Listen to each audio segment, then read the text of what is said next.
Hey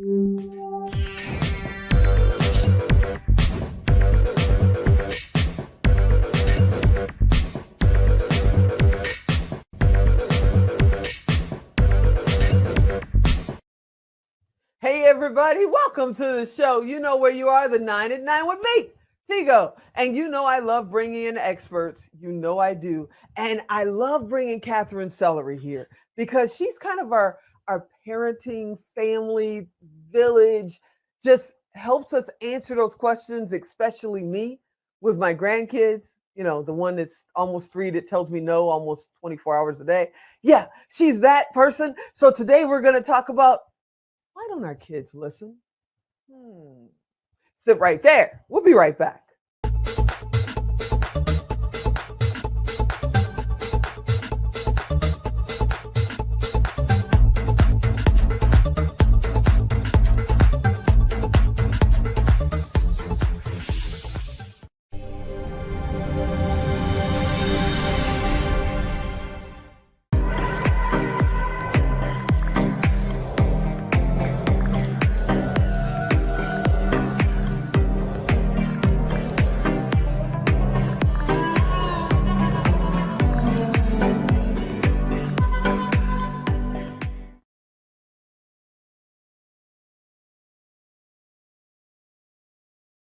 Hey, welcome back. Yep, you heard me right. We're going to figure out just why our kids don't listen. I just think my grandkids are just too cool to listen, but I know Katherine Sellery has the real reason. Hey, Katherine, are you out there? You crack me up, Tigo. I am just, chuckling along here. Yeah, your little grandson says no pretty much all day long is what I heard you say. That is so all funny. day, all day. You know, the other day he came by to just for a quick little visit, and I had been out of town. So I was like, "You want to come to me?" No. Do you want to come sit next to me? No. And he always turns his head away. No. I said, "You want to hold my hand?" No. I said, "Would you hold my finger?" He says, "Yes." And he literally held my finger. Oh man, I love that. Was it. I said, "Is that all I'm going to get?" He went, "Yeah, he's the coolest dude on the planet." Oh he my knows God, what he wants and what he doesn't. So freaking adorable. So, when a child says no to you, they're saying yes to something inside of themselves. Okay.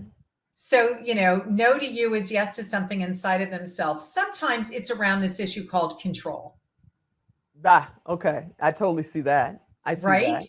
And Right. so, there are two branches that we talk about in the conscious parenting revolution with regard to sort of like big stereotypes. But on the whole, people fall into either the belonging category or the autonomous category. Okay. And so children are people too, just like adults. You can see, we talk about adults and we can say, oh my God, that person is so autonomous. And it's not a good, bad, right, wrong. It's just a way of describing their demeanor. But with children, we really don't like rock it when we have a really autonomous child. Okay. Because most of the time, what we really want our kids to do is what we want them to do. Yeah. Back in my day, it was do as I say, not as I do, and just do it, That's right. Seen That's and not right. heard, all that stuff back in the day. And to being able to say no. When I was a kid, I wasn't able to say no. I'd have been in my room for the next 2 weeks if I said no. So just having that power. That's amazing. Yes, okay. Exactly. You've got it. So children, unlike adults, can have some of their needs met. And I do this because it's the triangle, Maslow's hierarchy of needs. So when we talk about meeting our needs, most of us think, or maybe something doesn't come up for people unless they've really been trained. For me, I like to really delve in deeply into Maslow's hierarchy of needs because all human behavior is a reflection of needs being met or unmet. Okay. So if you see the tragic expression of an unmet need, you can say, wow, I wonder what the underlying unmet needs are that are giving rise to this expression. Rather than evaluating if the expression is a good expression or a bad expression, it's just a expression. Now, of course, some expressions reveal that somebody is so fulfilled and loving and joyful and dancing on the stars. And other expressions are the tragic expression of the unmet need. And it's very socially unacceptable and it's disruptive and it can really come out yucky. And we can complain about the symptom of the unmet need, or we can focus on meeting needs. So when we're talking about listening, and if we just kind of like zone in on this right now, the apple can fall far from the tree because you and your child are not the same person. So don't be surprised when what you want isn't what they want. And so, the opposite of control isn't chaos, it's consideration. And when you consider your child and bring them into the conversation, you acknowledge that their desires and needs are different than your own. But that doesn't mean that you have to have different or difficult conversations. You just have a different type of conversation. So when they say no to you, they're saying something inside that they're saying yes to. Does that make sense? It makes sense, but I got to throw the gauntlet down with you, Kathy. I got to throw the gauntlet because I'm going to tell you right now. We have almost 3, 7, and about to be 16, going on 30 grandchildren. The grandsons. Yeah.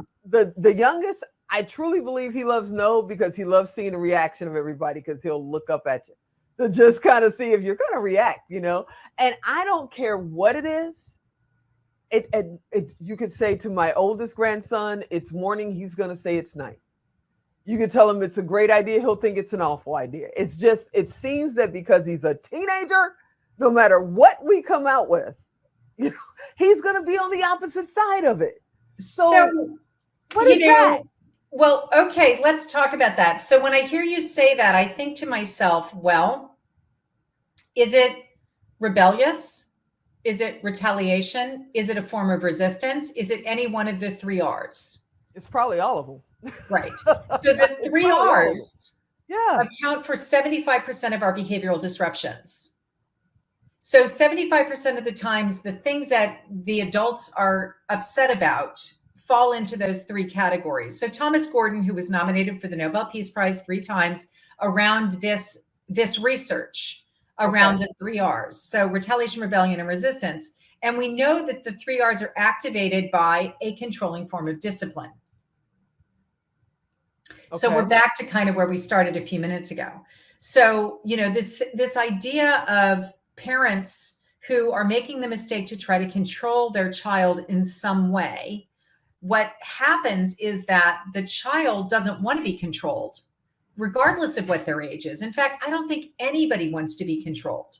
So instead of trying to change behavior through control, we try to work and develop transformation in behavior through connection. All right. And okay. I can see that with younger kids, but teenagers, especially the one that's in my family right now, teenagers seem to, no matter how hard you try to connect, they seem to they spend even more energy trying not to connect. So how do you get around it? How do you actually connect? So I would say the first thing is that, this sounds really harsh, but we sow seeds and then we reap the harvest. Okay. So if you have a resentment flow in a teenager, it didn't come out of nowhere. It's actually the harvest of what I'm going to assume was many seeds that had been planted up until then, where there still was some of that transgenerational because I said so in the family system. Stop knowing me. Stop it. Okay. I knew she was going to call me out. See? I knew it. See? Right? I just had a hunch. So if there's been planting of seeds he said he was 16, for 16 years, that a good child is well behaved when they do as they're told, then if you have that seed being planted, you are absolutely going to generate the retaliation, rebellion, and resistance. And so if you want to get rid of the R's over here, you have one very simple way of doing it. You change the way the seeds you plant, and what you generate will change. Does it make sense? No, that makes perfect sense. Yeah. And I'm sure he's going to watch this episode and say, see, it's not me. I knew it was y'all. Yeah. So, but that makes perfect sense. I am a product of my parents, and our kids are products of us, and on. And a lot of that just I'm carries over. going to send you the link to the 90-day parenting reset, which is also good for grandparents. I'm just in my therapy session. Okay. So before Alan cuts us off, and I appreciate the link, We will definitely be diving into that. How do people get in touch with you? If they want the link, if they want to know more about you, how do they get in touch with you? Absolutely. So great. So yes, come to the consciousparentingrevolution.com and look around, explore, get on our newsletter. And if you want to look under resources and join the 90-day parenting reset, we would love to support anybody who thinks, maybe I do need a reset. Maybe I need a reboot. Maybe I need to do parenting 2.0 or grandparenting 2.0. I thank you for hanging out with me this episode. I'm kind of fun. scared of what's coming up next month, but I'll show up. I'll show up, and we'll see what happens. You're amazing. I'm one of your biggest fans. Thanks for hanging out. So great. Thank you.